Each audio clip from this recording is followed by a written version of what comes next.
السلام علیکم دوستو، اردو داستان چینل پر خوش آمدید۔ معزز سامعین حضرات، آئیے سنتے ہیں۔ اپنے حریفوں پر قہر بن کر نازل ہونے والے ایک سراپا انتقام نوجوان کی تحیر انگیز داستان۔ معزز سامعین حضرات، ہمیں امید ہے کہ ہماری پہلی داستانوں کی طرح آپ اس داستان کو بھی پسند فرمائیں گے۔ شکریہ۔ ایک تسلسل سے ہونے والی فائرنگ کی کان پھاڑ آوازوں کے درمیان فائر کرنے والا کامل سکون کے ساتھ کھڑا ہوا تھا۔ اس کا پورا جسم ساکت تھا اور گن کی لبلبی پر موجود انگلی اس کے جسم کا واحد عضو تھا جسے اس وقت متحرک دیکھا جا سکتا تھا۔ اس انگلی کی ہر حرکت کے ساتھ نکلنے والی کسی گولی نے اپنا نشانہ خطا نہیں کیا تھا۔ مشین کے ذریعے دھکیل کر سامنے لایا جانے والا ہر تازہ پتلا نشانہ بنتا جا رہا تھا۔ پورے 8 پتلوں کو نشانہ بنانے کے بعد اس کی انگلی غیر متحرک ہوئی اور باقی جسم میں تحرک پیدا ہوا۔ ہاتھ میں موجود 8 گولی والی گن ایک سٹینڈ پر رکھ کر وہ کانوں پر موجود ہیڈ فون نما ایئر پروٹیکشن اتارنے لگا۔ ویری ویل ڈن ماس۔ ایئر پروٹیکشن اتار کر وہ 2 قدم ہی چلا تھا کہ سر صفات اس کے سامنے آن کھڑے ہوئے اور اسے ستائشی نظروں سے دیکھتے ہوئے اس کے لیے تعریفی کلمات ادا کیے۔ تھینک یو سو مچ سر، سارا آپ کی تربیت کا کمال ہے۔ اس نے سر کو ہلکا سا خم دیتے ہوئے انکساری سے جواب دیا۔ تربیت اپنی جگہ، لیکن جب تک شاگرد ہونہار نہ ہو استاد کے لیے اپنے ہنر کی منتقلی آسان نہیں ہوتی۔ تم نے جتنے کم وقت میں عمدہ کارکردگی کا مظاہرہ کیا ہے، ایسی مثالیں بہت کم ملتی ہیں۔ سر صفات نے کھل کر اس کی صلاحیتوں کا اعتراف کیا۔ شاگرد کے اندر پورے خلوص اور دیانتداری سے اپنا ہنر منتقل کرنے والے اساتذہ بھی شاذ ہی ہوتے ہیں سر، اور میں خوش قسمت ہوں کہ مجھے ایک مخلص شخص کی سرپرستی میسر آئی ہے۔ معاذ نے اس بار بھی انکساری کا دامن ہاتھ سے نہ چھوڑا۔ تعریف وہ شے تھی جس سے اس کا قدم قدم پر واسطہ پڑتا تھا، اور اب وہ اس کا اتنا عادی ہو چکا تھا کہ کسی نئی تعریف کو سن کر پھول کر کوپا بننے کی نوبت نہیں آتی تھی۔ باصلاحیت ہو اور باظرف بھی اس لیے امید رکھی جا سکتی ہے کہ زندگی میں بہت ترقی کرو گے۔ وش یو بیسٹ آف لک معاذ۔ سرصفات جو اس کے ساتھ قدم سے قدم ملا کر چل رہے تھے، برآمدے کے آخری سرے پر پہنچ کر رک گئے۔ معاذ نے بھی احتراماً اپنے قدم روک لیے اور ہلکی سی مسکراہٹ کے ساتھ ان کی بات سنتا رہا۔ بات کے اختتام پر سرصفات نے اس کا شانہ دھیرے سے تھپکا اور ایڈمنسٹریشن سائٹ پر جانے والے راستے کی طرف بڑھ گئے۔ ان کے جانے کے بعد معاذ بھی حرکت میں آ گیا۔ تھوڑی دیر بعد اپنی بائک پر سوار سڑک پر اڑا جا رہا تھا۔ اس کا موڈ خاصا خوشگوار تھا، اس لیے ہونٹ ایک شوق سی دھن پر وزننگ کر رہے تھے۔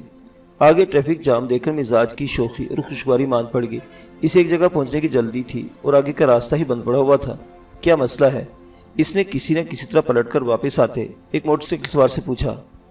بجلی کی مسلسل بندش پر احتجاج کے لیے لوگوں نے سڑک بلاک کی ہوئی ہے اور ٹائر وغیرہ جلا کر حکومت اور بجلی کے محکمے کے خلاف نعرے بازی کر رہے ہیں، اس شخص نے جواب دیا، اپنی موٹر سائیکل نکال کر لے گیا۔ معاذ نے بھی واپس پلٹ جانے میں آفت جانی۔ کچھ پیچھے جانے کے بعد اس نے موٹر سائیکل ایک ذیلی سڑک پر موڑ لی۔ یہ ایک رہائشی علاقے سے گزرنے والی سڑک تھی جس پر سفر کر کے اپنی منزل پر پہنچنے میں اس کا زیادہ وقت خرچ ہوتا، لیکن موجودہ صورتحال میں اس کے پاس کوئی دوسرا آپشن نہیں تھا۔ اس سڑک پر سفر کرنے میں ایک مثبت پہلو یہ بھی تھا کہ ٹریفک نہ ہونے کے برابر تھا، اس لیے بہت تیزی سے سفر کر سکتا تھا۔ وہ یہی کر رہا تھا کہ راستے میں اچانک ایک رکاوٹ حائل ہو گئی۔ وہ 2 موٹر سائیکل سوار تھے جو پہلے اسے اوورٹیک کرتے ہوئے آگے نکلے اور پھر اس کی راہ میں حائل ہو گئے۔ معاذ کی نظروں نے فوراً ہی پچھلے سوار کے ہاتھ میں موجود قاتل 9mm کی جھلک دیکھ لی۔ یہ اسٹریٹ کرمنل اور ٹارگٹ کلرز کا من پسند ہتھیار تھا جسے وہ کھلونے کی طرح استعمال کرتے تھے اور انسانی زندگی کو کیڑے مکوڑوں سے بھی زیادہ حقیر گردانتے تھے۔ معاذ کو توہن کا رہن اپنی بائک کو بریک لگانے پڑے۔ اس کے رکتے ہی راستہ روکنے والی بائک کا پچھلا سوار اپنا پسٹل لہراتا ہوا نیچے اترا اور بھاگ کر اس کے سر پر آسوار ہوا۔ بائک کھڑی کر کے نیچے اتر جا۔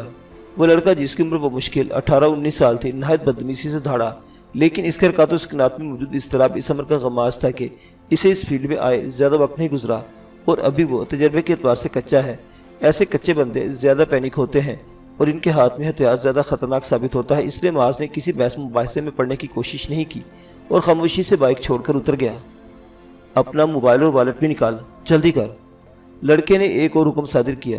معاذ نے فرمانبرداری کا مظاہرہ کرتے ہوئے پینٹ کی بائیں جیب میں ہاتھ ڈال کر پہلے والٹ برآمد کیا اور پھر دائیں جیب سے موبائل باہر نکالا۔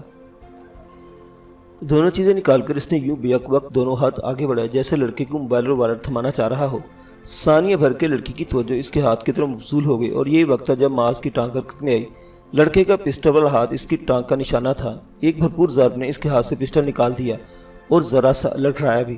پسٹل زور میں پتہ نہیں کہاں جا گرا تھا۔ معاذ نے فوراً ہی موبائل اور والٹ ہاتھ سے چھوڑ دیے اور لڑکے کے سنبھلنے سے پہلے اس کے منہ پر ایک گھونسا رسید کر دیا۔ اپنے ساتھی کی درگت بنتے دیکھ کر ابھی تک موٹر سائیکل پر پراجمان ہیلمٹ پوش کے لیے اپنی جگہ ٹھہرا رہنا ناممکن تھا اور وہ پشت پر سے تیزی سے ماز کی طرف جھپٹا۔ ماز اس کے رد عمل کی طرف سے غافل نہیں تھا، اس لیے پھرتی سے ایڑی کے بل گھوما اور ایک عدد گھونسا ہیلمٹ پوش کے پیٹ میں رسید کیا۔ اسی اثنا میں پہلے والے کو پھر سنبھلنے کا موقع مل چکا تھا۔ وہ حرکت میں آیا اور کسی جونک کی طرح پیچھے سے ماز کے ساتھ چمٹ گیا۔ اس کے تربوز جیسے سر کی ضرب گردن پر کھا کر لمحے بھر کے لیے ماز کی آنکھوں کے آگے تارے سے ناچ گئے، لیکن پھر اس نے بڑی تیزی سے خود کو سنبھالا اور سنبھلنا بڑا بروقت تھا۔ پیٹ میں گھونسا کھا کر دورہ ہو جانے والا ہیلمٹ پوش موقع کا فائدہ اٹھا کر اپنی ٹانگ کے ساتھ بندھا ہوا خنجر نکال چکا تھا اور ایک وحشیانہ دھاڑ کے ساتھ اس پر حملہ آور ہوا تھا۔ درمیانی فاصلہ مختصر تھا اور ماز کے پاس بہت کم مہلت تھی۔ اس نے فوری اور تیز رفتار رد عمل کا مظاہرہ کیا اور پوری قوت صرف کر کے خود سے چمٹی چونک سمیت گھوم گیا۔ گھومنے کے ساتھ اس نے دونوں کوہنیوں کی ضرب اس کی پسلیوں میں رسید کی۔ رد عمل اس کی توقع سے زیادہ شدید تھا۔ اس نے اپنے پشت سے چمٹی لڑکی کی ایسی دلدوز چیخ سنی جیسے اسے ذبح کیا جا رہا ہو۔ چیخ کے ساتھ ہی اس کی ماز پر سے گرفت بھی ڈھیلی پڑ گئی۔ ماز تیزی سے اچھل کر اس سے دور ہٹا۔ اس وقت اس نے دیکھا کہ لڑکا سڑک پر گرا ماہی بے آب کی طرح تڑپ رہا ہے اور اس کی پوچھ سے خون نکل کر سڑک پر بہہ رہا ہے۔ ماز کے گھوم جانے کی وجہ سے وہ اپنے ہی ساتھی کے چلائے ہوئے خنجر کے نشانے پر آ گیا تھا۔ اس کی حالت پر پہلے تو ہیلمٹ پوش ششدر سا کھڑا رہ گیا، پھر اسے احساس ہوا کہ بازی مکمل طور پر پلٹ چکی ہے اور کھڑا رہنے کے مقابلے میں فرار ہو جانا زیادہ بہتر حکمت عملی ہے۔ اس نے اپنی موٹر سائیکل کی طرف دوڑ لگائی۔ ماز نے بھی اپنی جگہ سے جس بھری اور اس کی ٹانگ میں ٹانگ اڑانے میں کامیاب رہا۔ ہیلمٹ پوش خود کو سنبھال نہیں سکا اور منہ کے بل سڑک پر گرا۔ ہیلمٹ کی موجودگی نے اس کا منہ تو محفوظ رکھا، لیکن فوراً ہی دوسری مشکل میں گرفتار ہو گیا۔ سڑک پر سے گزرنے والے اکا دکا راہگیر اور سواروں نے صورتحال کو قابو میں دیکھ کر اس معاملے میں مداخلت کی جرات کر ڈالی اور ہیلمٹ پوش کو گھیر چکے تھے۔ اس منظر کو دیکھ کر ماز پیچھے ہٹ گیا۔ اسے معلوم تھا کہ چندے کی مار ہیلمٹ پوش کا نصیب بن چکی ہے اور اس مار کے بعد اس کا وہ حشر ہونے والا ہے کہ اس کی ماں بھی مشکل ہی سے اسے شناخت کر سکے گی۔ عوام کو اس کار خیر میں مصروف چھوڑ کر اس نے سڑک پر گر اپنا والٹ اور موبائل اٹھایا۔ موبائل کی چرختی ہوئی اسکرین دیکھ کر اسے تھوڑا سا تعصب ہوا، لیکن نقصان اس نقصان کے مقابلے میں بہت کم تھا جو ان اسٹریٹ کرمینلوں کے ہاتھوں خاموشی سے لٹ جانے کی صورت میں اس کے حصے میں آتا۔ اس نے دلی دل میں شکر کا کلمہ ادا کرتے دونوں چیزیں دوبارہ جیبوں میں منتقل کی اور بائک پر جا بیٹھا۔ وہاں اب تک ہنگامہ جاری تھا۔ ہیلمٹ پوش کی جوش و خروش سے تواضع کرتے لوگوں کی آوازوں کے ساتھ زخمی لڑکی کی چیخوں کے شامل ہو جانے سے منظر خاصا دہشت ناک ہو گیا تھا۔ ماز نے بائی جانی موجود کار سوار کو موبائل فون پر کسی سے بات کرتے دیکھا اور موٹر سائیکل سٹارٹ کرنے کا ارادہ ملتوی کر دیا۔ اسے معلوم تھا کہ اسے جس جگہ پہنچنے کی جلدی تھی اب وہاں پہنچنے کے بجائے پولیس کی کارروائی کا سامنا کرنا ہے۔ اس کارروائی میں اسے کسی نقصان پہنچنے کا اندیشہ نہیں تھا، لیکن اس کا طے شدہ شیڈول بہرحال برباد ہو چکا تھا۔ توقع کے مطابق تھوڑی دیر میں پولیس وہاں پہنچ گئی۔ اتنی دیر میں وہاں ہجوم میں کافی اضافہ ہو چکا تھا۔ دو چار بزرگ حضرات کی مداخلت پر ہیلمٹ پوش کے ساتھ مار پیٹ کا سلسلہ بھی روکا جا چکا تھا اور اب وہ بندھے ہوئے ہاتھ پیروں کے ساتھ ابتر حالت میں اپنے زخمی ساتھی سے کچھ فاصلے پر پڑا ہوا تھا۔ پولیس اور ایمبولینس کی آمد بیک وقت ہوئی۔ زخمی نوجوان کو تھوڑی احتیاط سے ایمبولینس میں منتقل کر کے اسپتال روانہ کر دیا گیا۔ اس کے بعد پولیس والے ہجوم سے واقعے کی تفصیل معلوم کرنے لگے۔ ایک 30-35 سالہ شخص جس کے کپڑوں پر کتھے چونے کے دھبے لگے ہوئے تھے پرجوش انداز میں واقعے کی تفصیلات بیان کرنے لگا۔ تفصیل سنتے پولیس والے مسلسل ماز کو گھورتے رہے۔ خبیث ایسے گھور رہے تھے جیسے خود کو لٹنے سے بچا کر میں نے کچھ جرم کر ڈالا ہے۔ ان کے انداز کو محسوس کر کے ماز دھیرے دھیرے میں بڑبڑایا۔ تو تم نے اس لڑکے کو خنجر سے اتنا مہلک زخم لگایا ہے، کچھ اندازہ ہے کہ تمہیں اگر لڑکا زیادہ خون بہنے کی وجہ سے مرمرا گیا تو تم پر قتل کا کیس بن سکتا ہے۔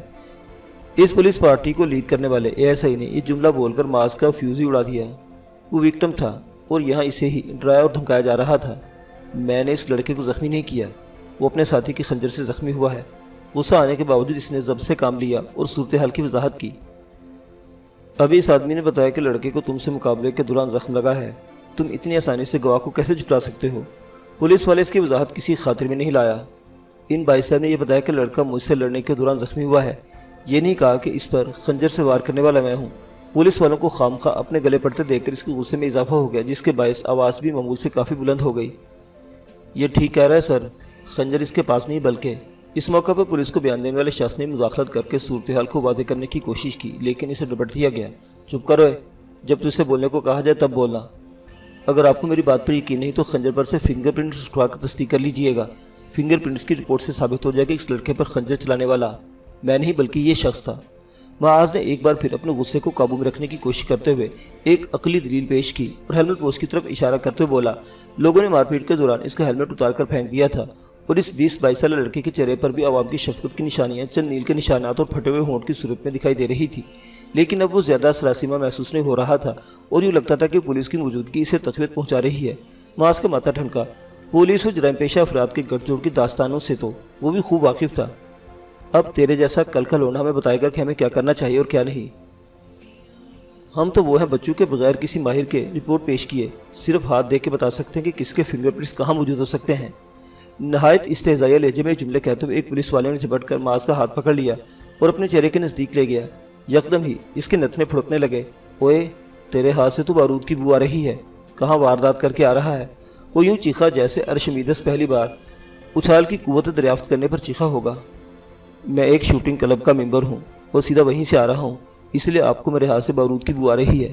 نہ چاہتے بھی معاذ کو ان پولیس والوں کے سامنے صفائی دینی پڑی جن کے رویے سے صاف ظاہر تھا کہ وہ اس سے زیادہ مجرموں کے حمایتی ہیں۔ یہ ساری کہانیاں تھانے دار کو سنانا بچوں، وہاں ہمارے پاس کہانیوں کی حقیقت تک پورا انتظام ہے۔ ایسا ہی کہ آنکھوں میں چمک پیدا ہو گئی تھی اور وہ معاذ کو ان نظروں سے دیکھ رہا تھا جیسے کسائی بکرے کو دیکھتا ہے۔ میں نہیں جاؤں گا تھانے، میں اچھی طرح سمجھ گیا تم ان لٹیروں کے سرپرست ہو اور اپنے شاگردوں کی ناکامی کا بدلہ لینے کے مجھے تھانے لے جانا چاہتے ہو۔ معاذ ہر طرح کی مسلط کو بالا طاق رکھ کر ہلکے بل دھاڑا تو پولیس والوں کے چہرے کے زاویے پہلے سے بھی زیادہ بگڑ گئے۔ سریعام پولیس پر جھوٹے الزام لگاتا ہے، تلاشی لو اس کے ہتھکڑی لگا کر موبائل میں ڈالو، تھانے جا کر اس پھنے خاں کو خود پتہ چل جائے گا یہ کتنے پانی میں ہے۔ معاذ کے حساب سے جس کارروائی میں اسے نقصان کا کوئی اندیشہ نہیں تھا وہ کارروائی اس کے گلے پڑ گئی تھی۔ تمہیں اس پولیس گردی کا نتیجہ بھگتنا پڑے گا۔ تم پبلک کی آنکھوں میں دھول جھونک کر اس طرح مجھے غلط الزام میں اٹھا کر نہیں جا سکتے۔ معاذ نے چور شور مچانا شروع کر دیا، ساتھ ہی ہاتھ پیر بھی چلانا شروع کر دیے۔ اس کا پہلا مکہ اس پولیس والے کی ناک پر پڑا جو ہتھکڑی اس کے ہاتھ میں ڈالنے کی کوشش کر رہا تھا۔ دوسرے مکے نے اپنے ساتھی کی معاونت کے لیے آگے بڑھ کر آنے والے کے جبڑے کا مزاج پوچھا، لیکن اس سے آگے اس کی کوئی پیش نہ چلی کہ یکدمی 2 رائفلوں کی نالیں اس کے جسم سے آ لگی اور وہ کتنا ہی جوشیلا سے اس بات کو اچھی طرح سمجھتا تھا کہ چند چھٹانک کا بارود جسم میں داخل ہو گیا تو اس کے پاس کسی جد و جہد کی گنجائش باقی نہیں رہے گی۔ پولیس گردی کے متعدد واقعات اس کے علم میں بھی تھے اور وہ جانتا تھا کہ یہ پولیس والے چاہیں تو ابھی اسے چھلنی کر کے واقعے کو پولیس مقابلے کا رنگ دے دیں گے۔ اس نے خود کو ڈھیلا چھوڑ دیا۔ بٹھاؤ اس رستم کو گاڑی میں، ابھی تھانے جا کر اس کی ترم خانی ڈیش کے راستے باہر نکالتے ہیں۔ وہ لوگ اسے رائفلوں کے بٹ مارتے موبائل کی طرف لے جانے لگے۔ ازراہ تکلف ہیلمٹ والے لڑکے کو بھی ساتھ بٹھا لیا گیا اور سیکنڈوں میں پولیس موبائل دھول اڑاتی چمگویاں کرتی عوام کو پیچھے چھوڑ کر آگے بڑھ گئی۔ یہ صاف غنڈہ گردی ہے۔ سڑک کنارے موجود پان کے کھوکے کا مالک جو ابتدا سے پورے واقعے کا چشمدید گواہ تھا بلند آواز میں بولا اور اپنے موبائل پر بنائی جانے والی ویڈیو وہاں موجود افراد کو دکھانے لگا۔ ذرا دیر میں وہ ویڈیو بہت سے افراد کے ساتھ شیئر کی جا چکی تھی۔ چل کاکے اندر جا اور 5 اسٹار ہوٹل کے مزے اڑا، لاکب کا دروازہ کھول کر اس سے طنز لہجے میں کہنے کے ساتھ ہی اس کی پشت پر اتنی زور سے لات رسید کی گئی کہ وہ اپنے قدموں کو حرکت کی زحمت دیے بغیر ہی کھلے دروازے سے لاکب کے اندر جا گرا۔ وہاں پہلے ہی 4-5 افراد موجود تھے۔ ان افراد نے اس کے اس طرح اندر آ گرنے پر ایک استہزائیہ قہقہ لگایا۔ ابھی 5 اسٹار ہوٹل کی رہائش کے مزے لوٹ، پھر تیری 5 اسٹار خاطر توازی بھی کریں گے۔ لاکب بند کرتے ہوئے گہری سامنے رنگت والے پولیس والے نے اسے کھا جانے والی نظروں سے دیکھتے ہوئے اطلاع دینی ضروری سمجھی۔ معاذ جو اتنی دیر میں اٹھ کر بیٹھ چکا تھا خاموش رہا۔ جائے وہ کنواں سے تھانے تک کے مختصر فاصلے میں اس کی اچھی خاصی گت بنائی جا چکی تھی۔ اس کی شرٹ کا کالر پھٹ چکا تھا اور تھوڑی پر نیل کا ایک نشان نظر آ رہا تھا۔ اس چڑے کو کہاں سے اٹھا لائے ہو بادشاہ ہو؟ کہیں کسی لڑکی کو آنکھ مار رہا تھا یا غلطی سے تمہاری موبائل کے آگے سے گزر گیا تھا؟ لاکب میں بند افراد میں سے بڑی مونچھوں والے ایک شخص نے معاذ پر تمسخرانہ نگاہ ڈالی اور اسے بند کرنے والے سپاہی سے بے تکلفی سے پوچھنے لگا، اسے معمولی نہ جانا استاد، یہ بڑا فن خان ہے، تمہارے 2 بندوں کو اکیلے لٹایا ہے اس نے اور پولیس والوں پر ہاتھ اٹھانے کا کارنامہ بھی انجام دیا ہے، اسے تو اس کی جرتوں پر بھی تمغوں سے نوازا جائے گا۔ سپاہی نے جواباً جس بے تکلفی کا مظاہرہ کیا اس سے اس بات کی تصدیق ہوگی کہ سرے راہ معاذ کو لوٹنے کی کوشش کرنے والوں اور پولیس میں گہرا گٹھ جوڑ موجود ہے۔ بلے بھائی بلے، پھر تو یہ سچ مچ بڑی اونچی چیز ہے۔ اس بار بڑی مونچھوں والے استاد نے معاذ کو جانچی ہوئے نظروں سے دیکھا۔ معاذ نے ناپسندیدگی کے اظہار کے لیے اس کی طرف سے منہ پھیر لیا۔ ذرا ادھر تو دیکھ کاکا، اتنی ببری شکل نہیں ہماری کہ تم نظر بھر کر دیکھنا بھی گوارا نہ کرے۔ استاد کو اس کا منہ موڑنا گراں گزرا، اس کی تھوڑی کے نیچے ہاتھ جما کر زبردست اس کا رخ اپنی طرف موڑا۔ اس کی گرفت میں اتنی سختی تھی کہ معاذ کو اس کی انگلیاں گڑتی ہوئی محسوس ہو رہی تھی۔ دور ہٹ کر بیٹھو۔ اسے استاد کی حرکت پر تیش آ کر جھٹکے سے اس کا ہاتھ اپنے چہرے سے دور ہٹا دیا۔ استاد کو شاید اس جھٹکے کی توقع نہیں تھی، سو اس کا توازن بگڑ گیا۔ تیری تو ماں! استاد کی یہ بے عزتی اس کے چہلوں سے برداشت نہیں ہوئی اور وہ مغلظات بکتے ہوئے اس پر جھپٹے۔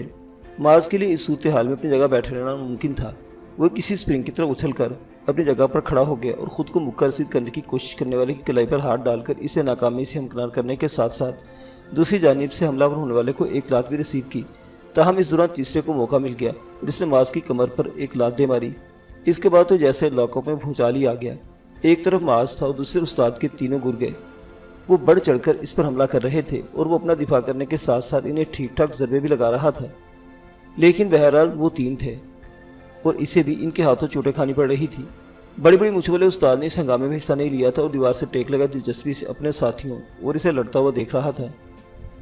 او بہن کے ڈیش، ماں کے ڈیش، یہ تھانہ ہے کوئی اکھاڑا نہیں جو تم حرام کے جنے سانوں کی ایک دوسرے کو ٹکرے مار رہے ہو۔ لاک اپ کے باہر کھڑا سپاہی چند ثانیے کو دم بخود کھڑا یہ منظر دیکھتا رہا، پھر مغلظات بکتے ہوئے سلاخوں پر ڈنڈا مار کر چلانے لگا۔ شور شرابہ سن کر دو تین پولیس والے مزید وہاں دوڑے چلے آئے۔ اوے استاد بند کرو یہ نوٹنکی، ایک آدھ کھسک گیا تو خام خواہ پولیس گلے میں مصیبت آ جائے گی۔ ہم نے تشدد سے حوالاتی کو مار ڈالا۔ بھاگ کر آنے والوں میں وہ اے ایس آئی بھی شامل تھا جس نے معاذ کو تھانے لانے میں اہم کردار ادا کیا تھا۔ اس نے برہم لہجے میں استاد کو مخاطب کر کے یہ حکم صادر کیا تھا، بس کرو ختم کرو تماشا۔ استاد نے ایسے کی فرمائش پر اپنے گرگوں کو ڈپٹ کر حکم دیا تو وہ پیچھے ہٹ گئے۔ معاذ بھی ایک بانچ سے نکلنے والا خون آستین سے صاف کرتا ہوا ایک دیوار سے جا لگا۔ اسے اندازہ ہو رہا تھا کہ اس کے لیے صورتحال گھمبیر سے گھمبیر ہوتی چلی جا رہی ہے۔ ذرا سی دیر میں اس نے پولیس والوں کے ساتھ ساتھ ان گنڈوں سے بھی دشمنی مول لے لی تھی اور اب اسے اپنا مستقبل خاصا مخدوش نظر آ رہا تھا۔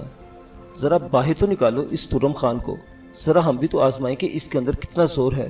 ڈرائنگ روم میں الٹا لٹکا کر ایسی چترول کریں گے سالے کی چھٹی کا دودھ یاد آ جائے گا۔ صورتحال معمول پر آتی دیکھ کر ایسے ہی غضبناک لہجے میں سپاہی کو حکم دیا۔ سپاہی اس حکم پر عمل درآمد کرتا اس سے قبل ہی صاحب کی آمد کا غلغلہ مچ گیا۔ پہلے ایس ایچ او صاحب سے ملاقات کر لوں پھر تیرے قصبل نکالتا ہوں۔ ایسے نے دانت کچکچاتے ہوئے معاذ کو دھمکی دی اور وہاں سے ہٹ گیا۔ مضطرب سا معاذ بھی جس جگہ دیوار سے ٹیک لگائے کھڑا تھا وہیں بیٹھ گیا۔ وہ اپنے آپ کو ایک جمیلے میں پھنسا چکا تھا اور کچھ سمجھ نہیں آ رہی تھی کہ یہ اونٹ کس کروٹ بیٹھے گا۔ لاک اپ میں استاد اور اس کے گرگے اس کے مقابل بیٹھے ہوئے تھے۔ گرگے مسلسل اسے کیناتوز نظروں سے گھوٹ رہے تھے، البتہ استاد کی آنکھوں میں سوچ کی پرچھائیاں تھیں۔ اچانک لاک اپ کھولے جانے کی آواز سن کر دونوں فریقین اس طرح متوجہ ہوئے۔ وہی ہیلمٹ والا لڑکا جس نے اپنے ساتھی کے ساتھ مل کر معاذ کو لوٹنے کی کوشش کی تھی اندر داخل کیا جا رہا تھا۔ لڑکے کی مرہم پٹی کی جا چکی تھی اور وہ خاصی بہتر حالت میں نظر آ رہا تھا۔ لاک اپ میں داخل ہوتی اس کی نظر معاذ پر پڑی تو وہ تیز سے چیختے اس کی طرف لپکا، اوئے بس رہنے دے، تیری مردانگی کی مزید نشانی نہیں دیکھنی ہم نے۔ استاد کی دھاڑ نے اس کے بڑھتے ہوئے قدم روک لیے اور وہ استاد کی رخ کر کے ایسے تاثرات سے دیکھنے کا جیسے اپنے صفائی میں کچھ کہنا چاہتا ہو، لیکن پھر شاید استاد کے روب کے آگے اسے زبان کھولنے کی جرت نہ ہو سکی۔ استاد نے اسے قریب بیٹھنے کا اشارہ کیا اور واقعے کی تفصیلات پوچھنے لگا۔ راجو بھی کچا ہے، اسے ساتھ نہیں لے جانا چاہیے تھا تجھے، ہے بھی سالہ 6 بہنوں کو اکلوتا بھائی، کچھ ہوگا تو قیامت ٹوٹ پڑے گی اس کے گھر والوں پر۔ پہلی نظر میں سختگیر نظر آنے والے استاد کی نظروں میں اپنے ساتھی کے لیے تفکر تھا۔ اسی عالم تفکر میں اس نے معاذ پر ایک اچٹتی سی نظر ڈالی اور لاک اپ سے کچھ فاصلے پر بیٹھے سپاہی کو آواز دینے لگا، کیا بات ہے استاد؟ سپاہی گویا کچے دھاگے سے بندھا چلا آیا، فون کرنا ہے۔ استاد نے اپنی فرمائش بیان کی۔ سپاہی نے بلا تردد اپنی جیب سے موبائل نکال کر اس کے حوالے کر دیا۔ استاد کو نمبر ڈائل کر کے بات کرنے لگا، ہاں شوکے یہ میں ہوں گلو استاد، پتہ تو تجھے لگ گیا ہوگا کہ راجو اور انو کے ساتھ کیا لفڑا ہوا ہے۔ وہ سالہ راجو بس اسپتال میں پڑا ہے، اس کے علاج کا خیال رکھنا، اس کے گھر والوں کو بھی خرچے کے لیے تھوڑے پیسے بھجوا دینا۔ شوکا شاید اس کا نائب تھا جسے ہدایت دینے کے بعد اب وہ دوسری طرف کی بات سن رہا تھا۔ اور ہاں دیکھ تھانے والوں کے خرچے پانی میں کمی نہیں کرنا، ادھر اپنی بڑی اچھی خاصی خاص تواضع ہو رہی ہے، تو بھی ان کو خوش رکھنا۔ گلو استاد کی دی گئی اس دوسری ہدایت نے سلاخوں کے قریبی کھڑے کن سوئیاں لیتے سپاہیوں کے چہروں کو روشن کر دیا۔ ظاہرہ تھانے میں پہنچنے والے خرچے پانی میں اس کا بھی حصہ تھا۔ یہ لو جی سنتری بادشاہ تمہارا فون، تم ہمیں خوش رکھتے ہو، یقین رکھو تمہیں بھی ہم سے خوشی ملے گی۔ کال نمٹا کر استاد نے موبائل سپاہی کو واپس کر دیا اور چپ چاپ بیٹھے یہ تماشا دیکھتے معاذ کی طرف متوجہ ہوا۔ تجھے کسی کو مدد کے لیے کال کرنے تو بتا، ابھی تیری بات کروا دیتا ہوں۔ چند ثانیے یوں ہی اسے گھورتے رہنے کے بعد اس نے جو پیشکش کی وہ معاذ کو چونکا گئی۔ ایسے کا دیکھ رہے ہو، مذاق نہیں کر رہا، کسی کو بلانا چاہتے تو بلا لے، ابھی وقت گزر گیا تو تیرا حشر نشر کر دیں گے یہ بہن کے ڈیش۔ اس نے بلا خوف و خطر پولیس والوں کے لیے گالی کا استعمال کیا۔ معاذ اس کی پیشکش سن کر سوچ میں پڑ گیا۔ وہ دوستانہ مزاج رکھنے والا ایک وسیع حلقہ احباب کا مالک تھا، لیکن اس کے یہ دوست اسی کی طرح کے طالب علم اور عام سے لوگ تھے۔ ان میں سے کوئی بھی پولیس سے نمٹنے کا تجربہ نہیں رکھتا تھا۔ لے دے کہ اس موقع پر ابو کو ہی اپنی مدد کے لیے بلا سکتا تھا، لیکن اس کی سمجھ میں نہیں آ رہا تھا کہ اسے اس وقت ابو کو زحمت دینی چاہیے نہیں۔ اپنے تینوں بچوں میں انہیں اسی سے سب سے زیادہ شکایت رہتی تھی، اور اس وقت وہ جس صورتحال میں پھنسا ہوا تھا وہ تو خاصی سنگین تھی۔ آگے پیچھے کوئی سپورٹ کرنے والا نہیں ہے تو خون کو اتنا ابال کیوں آنے دیتا ہے؟ ٹھیک ہے جوانی دیوانی ہوتی ہے، پر ایسا بھی کیا دیوانہ پن کے بندہ اپنا آپ داؤ پر لگا دے؟ پہلے تم نے لٹیروں سے پھڈا ڈالا، پھر پولیس سے بھی پنگا لے لیا، ایک طرف سے بچ گیا تو پھر شکر کا کلمہ پڑھتا اور سیدھا گھر کی راہ لیتا۔ استاد نے اس کے تاثرات سے سب بھانپ لیے اور ایسے لتاڑنے لگا جیسے کوئی خیرخواہ بزرگ کسی بچے کو اس کی غلطی پر سرزنش کر رہا ہو۔ میں نے کچھ غلط نہیں کیا، تمہارے آدمی میری حق حلال کی کمائی لوٹ کر لے جانا چاہتے تھے، اور میں اتنا کمزور نہیں کہ انہیں ایسا کرنے دیتا۔ پولیس والوں کو بھی میں نے صرف آئینہ دکھایا تھا، وہ قانون کی وردی پہن کر حق کا ساتھ دینے کے بجائے لٹیروں سے ہمدردی جتا رہے تھے۔ معاذ نے تنک کر جواب دیتے ہوئے استاد کے قریب بیٹھے زخمی انو کو گھورا۔ حق وقت کچھ نہیں ہوتا میرے للو، یہاں بس اس کی سنی جاتی ہے جس کے پاس حق اور سچ کو خریدنے کی طاقت ہو۔ میں نہیں مانتا، میرا ماننا ہے کہ معاشرہ کتنا ہی کرپٹ ہو جائے لیکن حق اور سچ کی اپنی ایک طاقت ہوتی ہے، اور بندہ اگر ثابت قدمی سے حق پر ڈٹا رہے تو بالآخر فتح حق ہی کی ہوتی ہے۔ اس نے جذباتی لہجے میں استاد کی بات کا جواب دیا۔ آئیڈلسٹ ہو، پھر تو یقین کر لو کہ بڑی ٹھوکریں کھاؤ گے اس معاشرے میں۔ استاد نے اس پر افسوس کا اظہار کیا۔ معاشرے کے بگاڑ میں حصہ دار بننے سے بہتر ہے کہ بندہ سدھار کی کوشش کرتے ہوئے تھوڑی ٹھوکریں کھا لے۔ ابھی تلخ تجربوں کی بھٹی سے نہیں گزرا اس لیے اتنے جذباتی اور جوشیلے ہو۔ استاد نے اس کا جواب سن کر ایک کہکا لگایا، پھر دوستانہ لہجے میں پوچھنے لگا، کیا کرتے ہو؟ یونیورسٹی اسٹوڈنٹ ہوں۔ معاذ اپنے دل میں استاد کے لیے پہلے لمحے جیسی ناگواری محسوس نہیں کر رہا تھا، اس لیے آرام سے اس کے سوال کا جواب دیا۔ باپ کیا کرتا ہے؟ ایک سرکاری محکمے میں چیف انجینئر ہیں۔ پھر تو خاصے تعلقات والا بندہ ہوگا، اسے اپنی مدد کے کیوں نہیں بلاتے؟ استاد حیران ہوا۔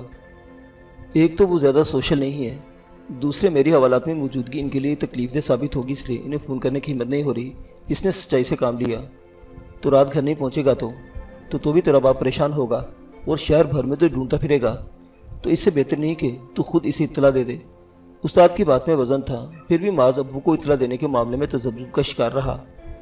وہ اپنے والدین کی بڑی اولاد تھا اور یقینی طور پر وہ اس سے بہت محبت کرتے تھے، لیکن ابو کو اس کے طرز زندگی سے سخت اختلاف تھا اور وہ ہمیشہ اس سے شاکی رہتے تھے کہ وہ اپنی ذہانت کا درست استعمال کرتے ہوئے اپنی تعلیم کو بھرپور توجہ دینے کے بجائے ادھر ادھر کے مشاغل میں کیوں ٹانگ اڑائے رکھتا ہے۔ وہ اس کے مشاغل سے ناراض رہتے تھے کیونکہ ان کا خیال تھا کہ ان مشاغل کے بل پر ہی اس میں اتنی جرأت پیدا ہو گئی تھی کہ وہ کسی بھی خطرناک معاملے میں اپنی ٹانگ اڑانے کی جھجک محسوس نہیں کرتا تھا۔ تو بول، اپن تیری سفارش کر دیتے ہیں بڑے تھاندار سے۔ اسے تذبذب میں ڈوبا دے کر استاد نے ایک نئی پیشکش کی۔ آپ میری سفارش کیوں کریں گے؟ معاذ اس پیشکش پر بھچکا رہ گیا۔ بس تیری جوانی پر رحم آ گیا ہے اور جی چاہتا ہے کہ تجھے اپنے خوشنما نظریات کے ساتھ جینے کا کچھ موقع اور مل جائے۔ استاد کی آنکھوں میں کچھ کھویا کھویا سا تاثر تھا۔ اس کے گرگے بھی خاموش لیکن حیرت زدہ چہروں کے ساتھ یہ گفتگو سن رہے تھے۔ تمہاری سفارش پر میرا یہاں سے نکلنا اتنا آسان ہے تو تم خود کیوں بیٹھے ہو؟ معاذ کو لگا جیسے وہ اس سے مذاق کر رہا ہے، اس لیے اپنے دانست میں ایک چبھتا ہوا سوال کیا۔ یہ اور معاملہ تھا کاکا، تمہارے رہنے نکلنے کی فکر چھوڑ، تھانہ اپنا دوسرا گھر ہے، جب جی چاہتا ہے یہاں آ جاتے ہیں اور جب جی چاہتا ہے نکل جاتے ہیں۔ ہمارے سر پر لالا عیسیٰ کا ہاتھ ہے اور لالا کی سرپرستی میں رہنے والا جہاں رہے عیش میں رہتا ہے۔ استاد نے بڑی بے نیازی سے اس کی بات کا جواب دیا اور جیب سے سگریٹ نکال کر سلگانے کے بعد میں فکری سے اس کے گش لینے لگا۔ معاذ کو تسلیم کرنا پڑا کہ وہ اپنی بات میں سچا ہے۔ ذرا سی دیر میں وہ خود دیکھ چکا تھا کہ تھانے میں استاد اور اس کے ساتھی کتنے آرام سے رہ رہے ہیں۔ چل ابھی اچھی طرح سوچ لے، لگتا ہے ایسے ہی کسی دوسرے لفڑے میں پھنس گیا ہے اور اب فرصت رات ہی کو تیری خبر لے گا۔ استاد کے تھانے میں اختیار کو تو معاذ نے تسلیم کر لیا تھا، لیکن ایک گنڈے سے فون لینا دل کو گوارا نہیں ہو رہا تھا، اس سے چپ سادھ لی تھی۔ استاد نے اس کے اس گریز کو محسوس کیا اور فراخ دلی سے سوچ کر فیصلہ کرنے کی پیشکش کر ڈالی۔ معاذ اس کی پیشکش پر غور کرنے سے زیادہ گھر والوں کے بارے میں سوچنے لگا۔ اسے سب سے زیادہ فکر اپنی والدہ سعیدہ بیگم کی تھی۔ وہ خواتین کی اس قسم میں سے تھی جن کی ذات کا محور مرکز بس اپنے گھر اور بچے ہوتے ہیں۔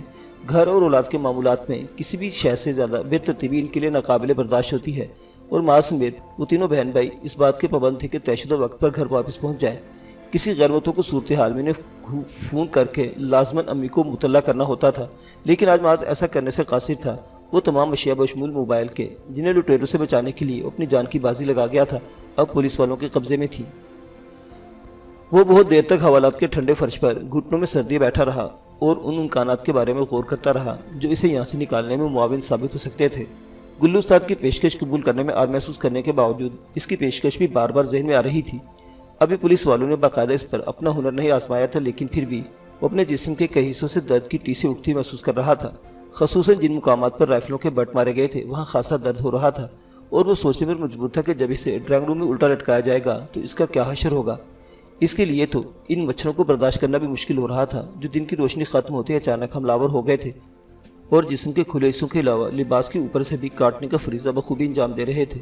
اس کے مقابلے میں استاد اور اس کے ساتھی ان مچھروں کو ذرا بھی خاطر میں نہیں لا رہے تھے اور مزے سے آپس میں گپ شپ لگانے میں مصروف تھے۔ 8 بجے کے قریب ایک آدمی 2 بڑے بڑے ناشتہ دانوں میں کھانا بھر کر استاد اور اس کے ساتھیوں کے لیے لے آیا۔ آجا کاکے کھانا کھا لے۔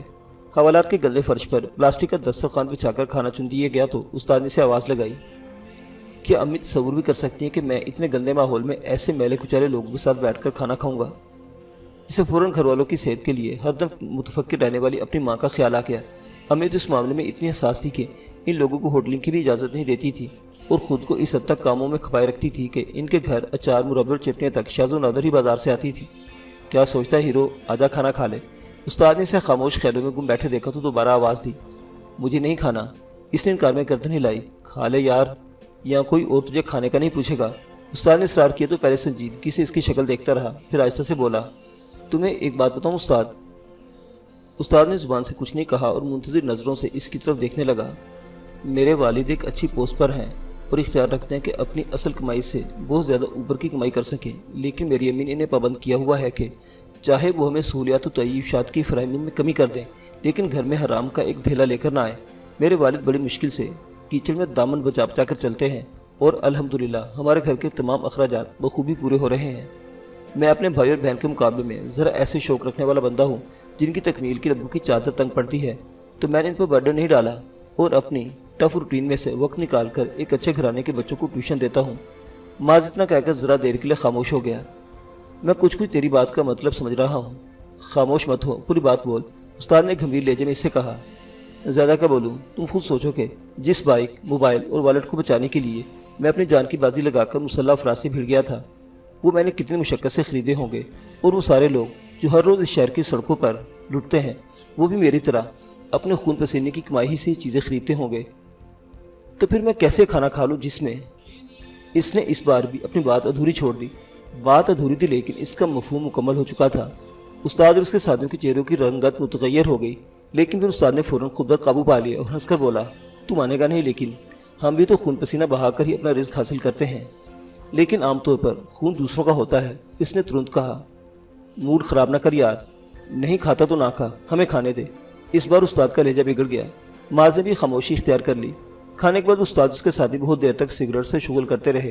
لاک اپ میں پھیل جانے والی ناگوار بو نے یہ حقیقت بھی عیاں کر دی کہ یہ عام سادہ سگریٹ نہیں ہے، لیکن کوئی اندھیر سا تھا کہ استاد اور اس کے گرگے تھانے میں بیٹھ کر یہ بھرے ہوئے سگریٹ پی رہے تھے۔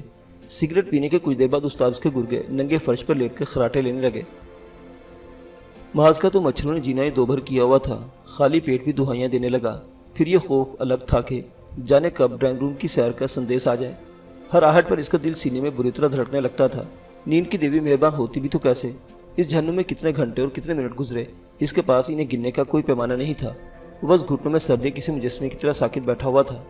ایک سپاہی نے ڈنڈے سے سلاخیں بجا کر اس کا نام پکارا تو اس نے ہڑبڑا کر سر اوپر اٹھایا۔ اٹھو، نکل باہر، تیرے والی والی سائیں تجھے لینے۔ سپاہی نے گویا سے زندگی کا پیغام دیا۔ ناقابل یقین خوشی کی خبر سن کر اس کا منہ کھلا کا کھلا رہ گیا۔ آجا لاٹ صاحب، تیرے چاہنے والوں نے سوشل میڈیا پر طوفان تو برپا کیا ہوا ہے، اب تو کیا چاہتا ہے کہ تجھے ڈھول تاشوں کے ساتھ باہر نکالا جائے؟ اس کی بے یقینی نے سپاہی کو چراغ پا کیا تو اس نے اپنے جذباتی کیفیت پر قابو پا کر قدم آگے بڑھائے۔ باپ سے پوچھ لینا کہ تجھے یہاں سے نکالنے کے لیے اپنے حق حلال کی کمائی سے کتنے لاکھ وردی والوں کو رشوت کی نظر کیے ہیں۔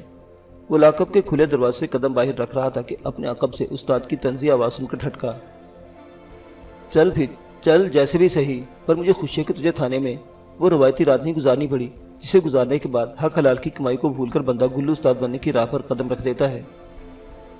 اب استاد کے لہجے میں خلوص تھا۔ معاذ نے پلٹ کر ملجے کی روشنی میں عجیب و غریب شخصیت کے حامل گلو استاد کا چہرہ دیکھا اور بے ساختہ ہی ہاتھ کو الوداعی انداز میں حرکت دے کر باہر نکل آیا۔ ایس ایچ او کے کمرے میں ابو کے ساتھ سر صفات کو دیکھ کر وہ دنگ رہ گیا۔ سر صفات خوش اخلاقی سے ایس ایچ او کے ساتھ گفتگو میں مصروف تھے، جبکہ ابو کے سنجیدہ چہرے پر بے تحاشا پریشانی درج تھی۔ اسے دیکھ کر پل بھر کے لیے ان کی آنکھوں میں جذباتی کیفیت چھلکی تو فوراً ہی انہوں نے چہرے پر بے رخی اور ناراضگی کے تاثرات سجا لیے۔ یہ لے جناب، آ گیا آپ کا بندہ۔ آپ ایس پی صاحب کی سفارش ساتھ لائے تھے، اس لیے آپ کا کام بن گیا، ورنہ اس 30 مارخن کا رواں رواں دعائی دیتا کہ آئندہ پولیس والوں سے متھا نہیں لگائے گا۔ اس کی شکل دیکھتی ایس ایچ او نے بڑک ماری۔ بچہ ہے جناب، گرم خون ہے، جذبات میں حماقت کر گیا، آئندہ کے لیے ہم اسے سمجھا دیں گے۔ سر صفات نے ایس ایچ او کی تلخ بات کا بھی خوش خلقی سے مسکرا کر جواب دیا۔ پھر ان کے درمیان اسی قسم کی مزید 2-3 جملوں کا تبادلہ ہوا اور اللہ اللہ کر کے تھانے سے روانگی عمل میں آئی۔ اگر آپ کی اجازت ہو تو خبر صاحب، میں چند منٹ ماں سے بات کر لوں۔ باہر نکل کر سر صفات نے اس کے ابو سے درخواست کی تو وہ سر کو اس بات میں جنبش دیتے اپنی گاڑی کی طرف بڑھ گئے۔ اس وقت تم صرف اور صرف اپنی خوش قسمتی کے باعث تھانے سے باہر ہو۔ یہ اتفاق ہے کہ اس تھانے کے ایس ایچ او کے خلاف پہلے سے ہی ایک کیس میں خفیہ انکوائری چل رہی ہے اور انکوائری کروانے والا ایس پی میرا اچھا دوست تھا۔ سوشل میڈیا پر تمہاری ویڈیو وائرل ہونے سے لے کر اپنے ایس پی دوست سے رابطہ اور ایس ایچ او سے معاملات طے پانے تک کتنے مراحل طے کیے گئے، ان کی تفصیل میں جانا بیکار ہے۔ اصل میں تم سے صرف یہ کہنا چاہتا ہوں کہ ان چند گھنٹوں میں تمہارے والد بے پناہ پریشانی سے گزرے ہیں اور رد عمل میں تم سے سخت رویہ اپنا سکتے ہیں۔ بہتر ہوگا کہ تم ان کی ہر تلخ و ترش بات کو خاموشی سے سہ لینا۔ اس کے والد کے دور چلے جانے کے بعد سر صفات نے اس کے شانے بہار رکھتے ہوئے نرم لہجے میں اسے نصیحت کی۔ میں خیال رکھوں گا سر، تھینک یو سو مچ کہ آپ نے میرے لیے اتنا کچھ کیا۔ معاذ نے ممنونیت کا اظہار کیا۔ تھانے میں گزرے پچھلے چند گھنٹے کسی بھیانک خواب کی طرح تھے اور وہ واقعی دلی طور پر ان کا شکر گزار تھا۔ تم میرے اچھے شاگرد ہو اور میں جانتا ہوں کہ تم ایک اچھے کردار کے لڑکے بھی ہو، اس لیے مجھے لگا کہ تمہیں کسی ظلم کا شکار ہو کر ضائع نہیں ہونے دینا چاہیے، اس لیے میں نے تم وہ کیا جو میں کر سکتا تھا۔ لیکن تمہارے والد نے بھی کچھ کم نہیں کیا۔ حق حلال کی کمائی سے رشوت خوروں کی جیبیں بھرنے میں تکلیف ہوتی ہے، یہ میں جانتا ہوں، لیکن اولاد کے لیے انسان بہت کچھ کرنے پر مجبور ہو جاتا ہے۔ میں سب سمجھتا ہوں سر، اور یہ بھی جانتا ہوں کہ مجھ سے لاکھ اختلافات کے باوجود میرے ابو مجھ سے بہت محبت کرتے ہیں۔ معاذ دھیرے سے مسکرایا۔ اچھا تو اب ایک اور بات جان لو، میں اگلے ہفتے بیرون ملک منتقل ہو رہا ہوں، اس لیے آئندہ اس قسم کی حماقت کرتے ہوئے یاد رکھنا کہ کم از کم میں تو تمہاری مدد کے لیے کچھ نہیں کر سکوں گا۔ انہوں نے ہلکے پھلکے انداز میں اسے تنبیہ کی۔ اللہ بڑا مسبب الاسباب ہے سر، وہ کوئی اور انتظام کر دے گا۔ اس کی مسکراہٹ میں شرارت تھی۔ سنبھل کر لڑکے، ورنہ مجھے یقین ہے کہ تمہارے والد صاحب تمہیں نہیں بخشیں گے۔ انہوں نے مزید کو نصیحت کرنے کے بجائے خود بھی ہلکا پھلکا سا انداز اپنایا۔ اس کا اشارہ تھپکتے ہوئے اشارہ کیا کہ اب وہ وہاں سے روانہ ہو جائے۔ ذرا دیر میں ابو کے ساتھ اگلی نشست پر بیٹھا گھر کی طرف جا رہا تھا۔ راستے پر ابو نے اس سے کوئی بات نہیں کی۔ وہ جو ان کی طرف سے سخت غصے کے اظہار کا منتظر تھا، ان کی خاموشی کو غنیمت جان کر چپکا بیٹھا رہا۔ گھر پہنچتے سیدہ بیگم اور علینا نے اسے گھیر لیا۔ معاذ میری جان، تم ٹھیک تو ہونا؟ تمہارے ساتھ کچھ ہوا تو نہیں؟ سیدہ بیگم اسے ٹٹول ٹٹول کر دیکھنے کے ساتھ ساتھ آنسو بھی بہاتی رہی۔ پولیس والوں کی تھوڑی بہت مار کے جو آثار اس کے وجود میں موجود تھے وہ ان کو دکھ دینے کے لیے کافی تھے، اس لیے معاذ ان کے سامنے کسی تکلیف کا اظہار نہیں کیا۔ ان کی اور علینا کی آنکھوں سے ظاہر تھا کہ وہ دونوں مسلسل روتی رہی ہیں۔ سعد کا چہرہ بھی ستا ہوا تھا۔ وہ کچھ دیر ان لوگوں کو تسلیت شفی کرواتا رہا۔ امی کے حکم پر سعد، جو میڈیکل کا اسٹوڈنٹ تھا، اس سے مرہم پٹی بھی کروا لی اور پین کلرز بھی حلق سے نیچے اتار لی، لیکن ابو کے رویے پر جو دل میں خود بت تھی وہ اپنی جگہ پر تھی۔ وہ کسی بھی رد عمل کا اظہار کیے بغیر بالکل خاموشی سے ایک کرسی پر آنکھیں موندے بیٹھے ہوئے تھے۔ ابو! بالآخر اس سے برداشت نہیں ہوا اور اس کے قریب جا کر انہیں پکارا۔ اس کی پکار پر انہوں نے آنکھیں کھولی، اس کی طرف دیکھا۔ اس نے چاہا کہ ان سے کچھ کہے، لیکن الفاظ نے ساتھ نہیں دیا۔ اپنے کمرے میں جا کر آرام کرو۔ میں اور تم دونوں جانتے ہیں کہ کچھ کہنا سننا بیکار ہے۔ نہ میں تمہیں سمجھا سکتا ہوں، نہ تم اپنے روی چھوڑ کر میری بتائی راہ پر چل سکتے ہو، تو پھر گفتگو کا فائدہ ہی کیا؟ ہاں، جو باپ ہونے کے فرائض ہیں وہ میں ادا کرتا رہوں گا۔ ابو نے اس کی مشکل آسان کر دی اور وہ کچھ کہتے چلے گئے جو مبنی بر حقیقت تھا۔